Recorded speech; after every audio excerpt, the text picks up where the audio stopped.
பிரியமானவர்களே, இன்றைய காலை பொழுதிலும் கூட இந்த வானத்தின் வாசல் ஊழியத்தின் மூலம் உங்களை சந்திப்பதில் கர்த்தருக்குள் மிகுந்த சந்தோஷம் அடைகிறேன்.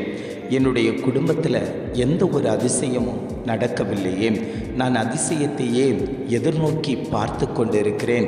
எப்பொழுது என் வாழ்க்கையில் ஒரு அதிசயம் நடக்கும், எப்பொழுது என் வாழ்க்கையில் ஒரு அற்புதம் நடக்கும், என் குடும்பத்தில் இந்த அதிசயம் நடக்கணுமேனு அநேகர் தேவனை நோக்கி முறையிட்டு கொண்டிருக்கிறார்கள். ஆண்டவர் சொல்லுகிறார், அதிசயங்களை செய்கிறவர் நான் உங்கள் மத்தியில் உலாவிக் கொண்டிருக்கிறேன், நான் உங்களுக்கு அதிசயங்களை செய்வேன் என்று ஆவியானவர் ஒவ்வொரு குடும்பத்தையும் பார்த்து அவர் வாக்கு கொடுத்து கொண்டிருக்கிறார். இன்றைய காலை பொழுதிலும் கூட ஆண்டவர் நமக்கு தரக்கூடிய நல்ல வார்த்தை என்னவென்றால், சங்கீதம் 136:4 இவ்வாறாக சொல்லுகிறது, ஒருவராய் பெரிய அதிசயங்களை செய்கிறவரை துதியுங்கள், அவர் கிருபை என்றும் உள்ளது. வசனம் இவ்வாறாக சொல்லுகிறது, ஒருவராய் பெரிய அதிசயங்களை செய்கிறவரை துதியுங்கள், அவர் கிருபை என்றும் உள்ளது. ஆண்டவர் குடும்பங்களை பார்த்து சொல்லுகிறார், நான் உங்கள் குடும்பத்தில் பெரிய அதிசயங்களை செய்ய போகிறேன். அது உங்கள் பிள்ளைகளுடைய வாழ்வில் அந்த அதிசயங்கள் நடக்கலாம், புருஷனுடைய வாழ்க்கையில் அந்த அதிசயங்கள் நடக்கலாம், உங்கள் வேலை விஷயத்தில் அதிசயங்கள் நடக்கலாம், வெளிநாட்டு காரியத்தில் அதிசயங்கள் நடக்கலாம், கடன் வாரத்தில் ஒரு அதிசயம் நடக்கலாம், உங்களுக்கு பலவீனப்படுத்தி கொண்டிருக்கக்கூடிய அந்த வியாதியில் ஒரு அதிசயம் நடக்கலாம். ஆண்டவர் சொல்லுகிறார், உங்கள் குடும்பத்தில் நான் அதிசயங்களை செய்ய போகிறேன் என்று இன்றைய காலை பொழுதில் குடும்பங்களை பார்த்து அவர் வாக்கு கொடுத்து கொண்டிருக்கிறார். இஸ்ரவேல் ஜனங்களை வழிநடத்தி கொண்டு வந்த தேவன் செங்கடலுக்கு முன்பாக தவித்து கொண்டிருந்தார்கள். அந்த வேளையில் மோசேயின் மூலம் அந்த செங்கடலை பிளக்க வைத்து வெட்டாந்தரை வழியாய் அந்த ஜனங்களை நடத்தி கொண்டு வந்த தகப்பன் அந்த ஜனங்களுக்கு முன்பாக அதிசயமாய் அவர் தோன்றினார். அவர்கள் கண்கள் காண அதிசயங்களை செய்தார். அவர்களுக்கு மேக ஸ்தம்பம் போலவும் அக்னி ஸ்தம்பம் போலவும் அவர்களை வழிநடத்தி வந்த தகப்பன் இன்றைக்கு உங்கள் குடும்பத்தை பார்த்து சொல்லுகிறார், உங்களை நான் நித்தமும் வழிநடத்தி கொண்டு வருகிறேன். உங்களை மேக ஸ்தம்பம் போல அக்னி ஸ்தம்பம் போல எந்த சத்துருவும் உங்களை சேதப்படுத்தாதபடிக்கு நான் உங்களை பாதுகாத்து கொண்டு வருகிறேன் என்று குடும்பங்களை பார்த்து அவர் பேசிக்கொண்டிருக்கிறார்.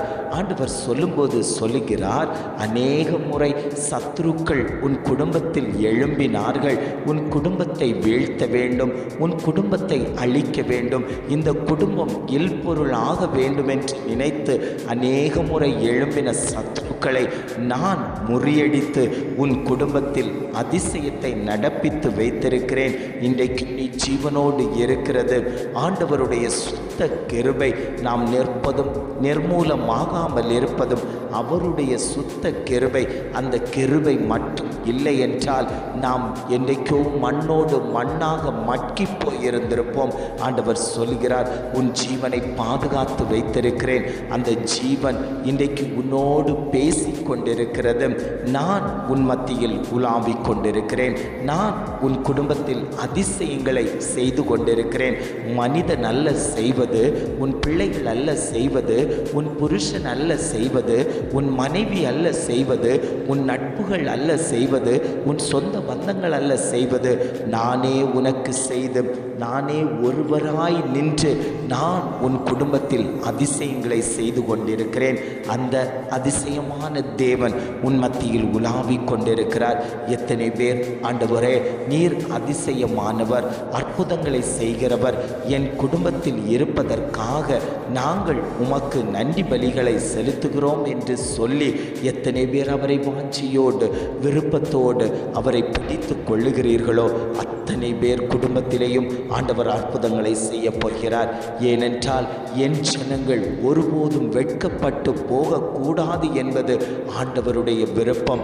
என் ஜனங்களை ஆசீர்வதிப்பதுதான் ஆண்டவருடைய விருப்பம். அப்பேற்பட்ட ஜனங்கள் ஆண்டவரை துதிக்கும் போது அவருடைய கிருபை எங்கள் மேலே இருக்கட்டும் என்று சொல்லும்போது கர்த்தர் உங்கள் குடும்பத்தில் அதிசயங்களை செய்வார். உங்கள் பிள்ளைகளுடைய வாழ்க்கையில் அதிசயங்களை செய்வார். உன் புருஷனுடைய காரியத்தில் அதிசயங்கள் செய்வார். உன் பலவீனத்தில் வியாதியில் ஒரு அதிசயம் நடக்கும். உன் குடும்பத்தில் இருக்கக்கூடிய அந்த தரித்திரங்கள் மாற்றப்படும். ஏனென்றால் கர்த்தர் உன்னோடு கூட இருக்கிறார். உன் குடும்பத்தில் அவர் வாசம் பண்ணி கொண்டிருக்கிறார். உன் படகுகள் நிரம்பப்படும்.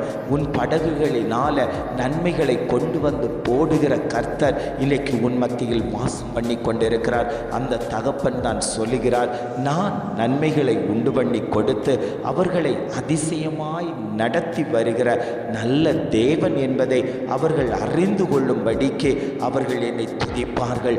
நான் அவர்களை மகிமைப்படுத்துவேன். அவர்கள் என் கரத்தின் கிரியை என்று ஆவியானவர் ஒவ்வொரு குடும்பத்தையும் பார்த்து அவர் பேசிக் கொண்டிருக்கிறார். ஜெபிக்கலாமா? அன்பின் பரலோக பிதாவே, இந்த காலை பொழுதுக்காக நாங்கள் உம்மை துதிக்கிறோம், ஸ்தோத்தரிக்கிறோம் ஆண்டவரே. இந்த காலை பொழுதிலும் கூட ஆண்டவர் எங்களுக்கு தந்த நல்ல வார்த்தைக்காக நாங்கள் உமக்கு நன்றி செலுத்துகிறோம் ஆண்டவரே.